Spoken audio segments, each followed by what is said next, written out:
All right, let's get right into it. We're talking about one of history's most chilling, most genuinely baffling unsolved cases, the Dyatlov Pass Incident. For more than 60 years, what happened to those 9 hikers in the Ural Mountains has been this huge source of speculation. So today, we're going to see what happens when you pit this classic, spooky mystery against modern science. Can we finally get some real answers? So what happened on Dead Mountain? I mean, the question itself is pretty straightforward, but the answers, yeah, they're anything but. And get this, the incident happened on a mountain the local Mansi people call Kolatsiak. The translation, Dead Mountain. It's pretty ominous, and tragically, it turned out to be incredibly fitting. Okay, so when the search party finally found the camp, the scene was it was a total paradox. I mean, look at these points. Their tent was sliced open, but from the inside. That tells you they were desperate to get out. Their bodies were scattered all over, some of them barely clothed. And there were zero signs of a struggle or an attack. But here's the real kicker. Some of them had these severe internal injuries, like the kind you'd see in a major car crash. It just made absolutely no sense. And just to add another layer to this, let's talk about the conditions. We're talking negative 30 degrees Celsius, that's minus 22 Fahrenheit. Fleeing your tent without proper gear in that kind of cold isn't just a bad idea, it's a guaranteed death sentence. So it begs the question, right? What could possibly be so terrifying that running out into that deadly cold seemed like the better choice? Now, to really understand just how strange this all is, you have to know who these people were. And this is a really important point. These were not a bunch of rookies. These were experienced, highly skilled adventurers who knew exactly what they were doing. The group was led by Igor Dyatlov, who was only 23. They were all students or recent grads, and every single one of them was an accomplished skier and hiker. In fact, their trip was rated grade 3. That's the highest difficulty you can get. So, these are the kind of people who were seriously prepared for the brutal wilderness. And that's what makes what happened to them so incredibly weird. So here's a quick rundown of how it all went down. The journey started out totally normal. One of the hikers, Ural Mountains, actually had to turn back because he got sick, a decision that, completely by chance, saved his life. The rest of the group pushed on and set up their final camp on February 1st. And then, silence. When they didn't show up at their destination, a search party went out, and on February 20th, they found that abandoned, horrifying scene we just talked about. Okay, so the discovery of the bodies obviously kicks off an official investigation by the Soviet authorities. But instead of solving the mystery, it pretty much just made it even deeper. The investigators at the time were, to put it mildly, completely stumped. They could see what happened, the chaos, the panicked escape, those really strange injuries, but they couldn't figure out why. There were no other footprints in the snow, no signs of a fight, nothing.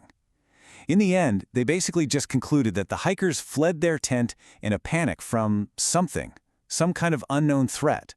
But what was it? They had absolutely no clue. And this right here, this quote, this is the official conclusion from 1959. The cause of death was an overwhelming natural force, which the hikers were unable to overcome. How vague is that? It's so frustratingly non-specific. This wasn't an answer, it was basically just a shrug. And of course, a conclusion like that didn't provide any closure. It just blew the doors wide open for all the speculation that was to come.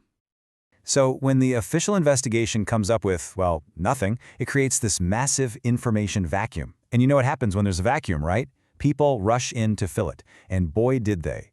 Theories started popping up left and right, covering everything from the kinda logical to the truly out there. And, the theories got wild. You had people thinking the hikers stumbled on a secret Soviet weapons test and were silenced. Then you had the UFO and paranormal stuff, because some people reported strange lights in the sky around that time. There were even some more scientific ideas, like infrasound, this idea that wind can create a low-frequency sound that humans can't hear but can feel, and it can cause intense, irrational panic. And then, of course, there was the avalanche theory. But for a long time, most people dismissed that one, mainly because the slope just didn't seem steep enough for a big avalanche. So for decades, that avalanche theory was kind of on the back burner. It just didn't seem to fit. But then, fast forward to 2021. A team of scientists decided to revisit the case, but this time with modern technology. And, this is a great detail, they actually used animation code that was developed for the Disney movie Frozen to model the snow. And what they found was that a very specific, very particular type of avalanche could explain almost every single bizarre detail of this case. The key to this whole thing is something called a slab avalanche. Now, this isn't what you probably picture when you think of an avalanche, all that fluffy powder rushing down a super steep mountain. Nope, this is different. It's more like a solid, cohesive plate of snow that suddenly slides as one big unit. And the two most important things to know about it are, 1, it doesn't need a really steep slope to happen, and 2, the trigger can be delayed. It can happen hours after the snow has even fallen. Okay, so here's how the scientific model says it likely went down. Step 1. The hikers cut into the snowy slope to make a flat area to shelter their tent from the wind.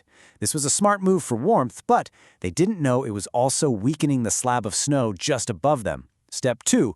Really strong winds, called katabatic winds, started piling more and more snow on top of that slab, making it heavier and more unstable. Step 3, and this is crucial, it didn't collapse right away. It sat there for hours. Then, in the middle of the night, that slab finally fractured.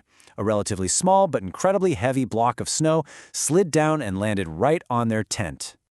And this is the moment where all those weird, unexplained details suddenly start to click into place. Remember the tent being cut from the inside? Well, that makes perfect sense if the main entrance is suddenly buried under a wall of heavy snow. What about those awful internal injuries with no signs of a struggle? That is exactly what you'd expect from the crushing weight of a dense snow slab. And why did they run out without their clothes? Imagine being woken up in the dark, injured, disoriented, your shoulder crushed, you panic, you just run. And in that cold, hypothermia would have set in terrifyingly fast.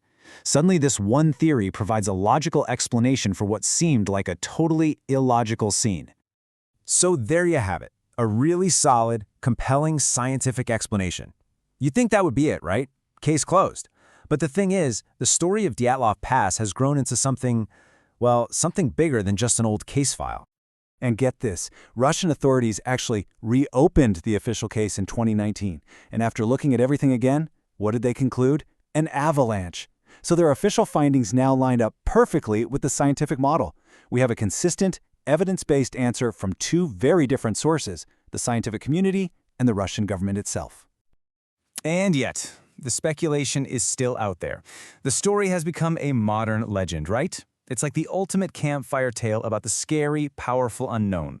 So I guess that leaves us with one final question to think about. Science gives us a really compelling solution, but why do you think some mysteries have such a powerful grip on our imagination that even when we get the facts, maybe, just maybe, we'd rather have the mystery?